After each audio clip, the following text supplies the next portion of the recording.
The Honor 10 Lite is here, and now it's actually out of the box. But let's cut back to back when it was in its box and show you the part where we take it out, and let's talk about my hands-on experience with it. Hey guys, Ash here from C4E Tech, and let's get started.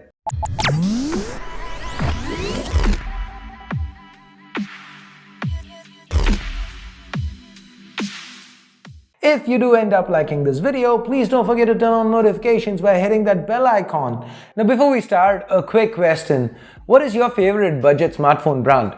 Honor? Maybe Xiaomi, Realme, Asus? I just want to know if Honor has a large hardcore following like the other brands. Let me know in the comments below which brand you like. Just leave a single word, just the name of the brand, and all that said, let's now get to the box. Opening it up, the first thing we see is the Honor 10 Lite itself. Let's take it out of its plastic cover and peel those stickers off the back.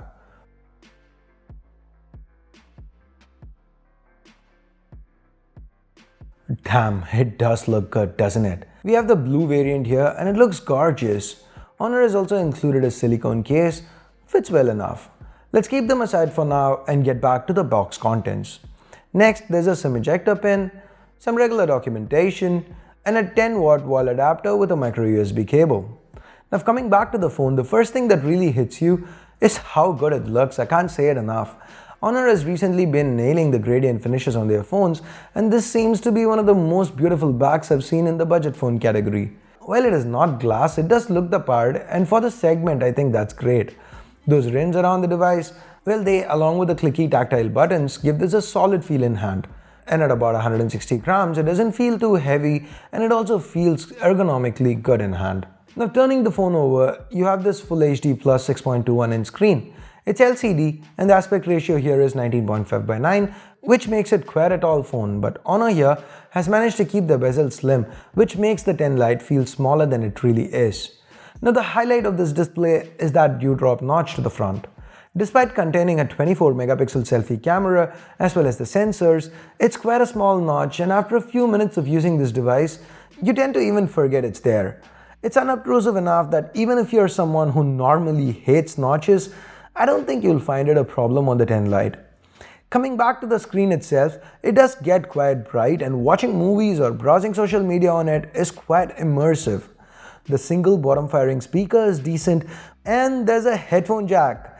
Yep, now in 2019 we are calling the headphone jack a feature. What do you think?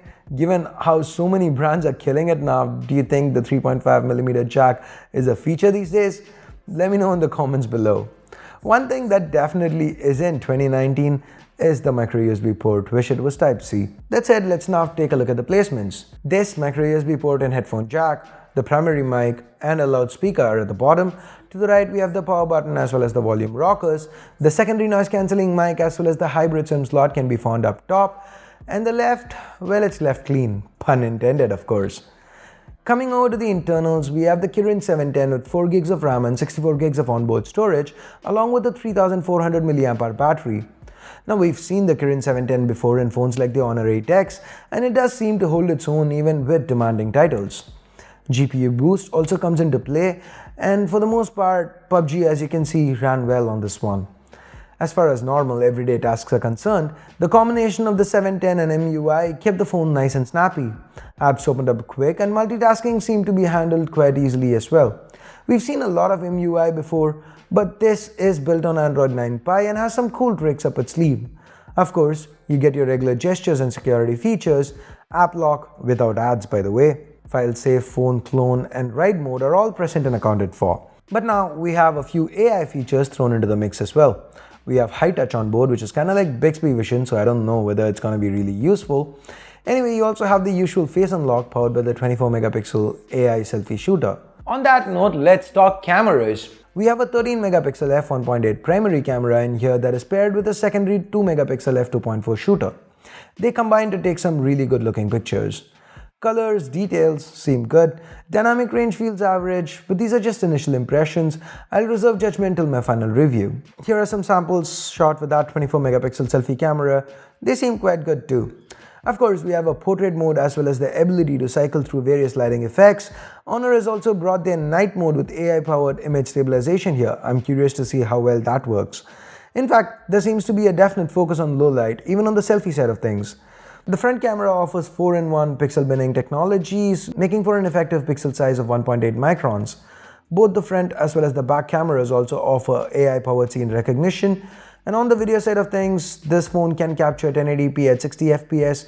Interestingly, looking at the footage, I think there is some kind of EIS at play, but I didn't find any options in the settings. Overall, the 10 Lite seems to be an interesting package. The one deciding factor? That will be the price. It is priced at 1399 yuan in China, which roughly converts to about $200 or 14,000 Indian rupees. Now, it would be really interesting to see if Honor does decide to price it at or near 14K, since another one of their budget offerings, the Honor 8X, is priced very near the 15K mark. However, this isn't something completely out of the blue, as we've seen Honor do this before with the Honor 7X and the 9 Lite, which were priced really close to each other. Now, at around the 15K mark, this phone does bring a lot of style and flair to the table, apart from, the regular camera, the performance and all that stuff. So now, these are just my initial impressions.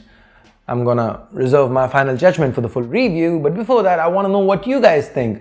Which phone would you pick up in this price segment, in this 15K segment? Let me know in the comments down below. And with that, it is now time I bid you adieu. Please share this video with friends and family if you can.